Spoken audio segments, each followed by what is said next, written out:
Okay, let's try doing direct proportion problems. So let's talk about kind of this formula here before we get started.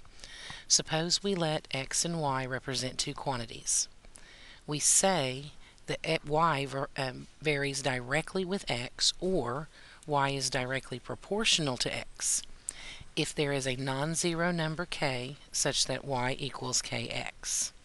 The number k is called the constant of proportionality, or the proportionality constant. Okay, now just a second here before we actually get started on this problem. Think about this y equals kx.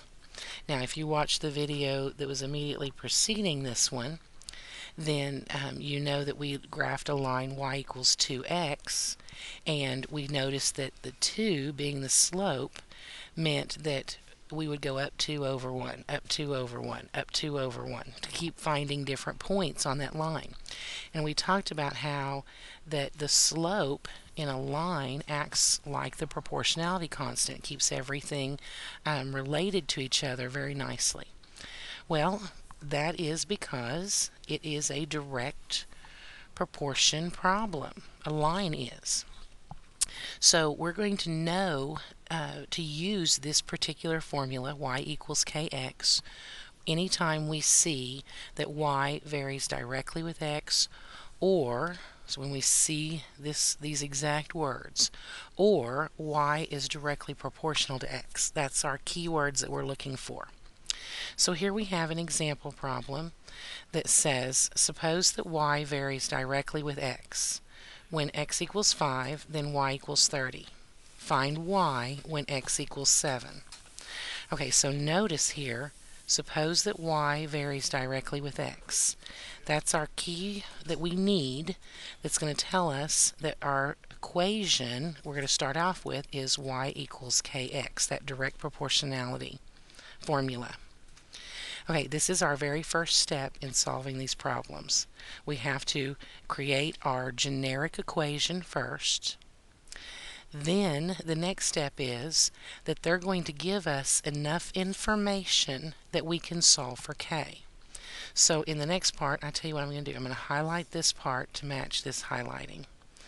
The next part, here we're going to use the next bit of information that they give us to solve for k. So if y is 30, when x is 5, that gave us enough information to be able to solve for k. Because now we can divide both sides by 5 to get k equals 6. Okay, so this part of the steps goes with this part of the sentence. Now, using that k equals 6, we can rewrite our original formula. Instead of y equals kx, we can rewrite it as y equals 6x. Then we can use that to finish answering their real question. The real question said to find y when x was 7. So that means that y would equal 42. So these are always 4-step problems. You can think about them like that.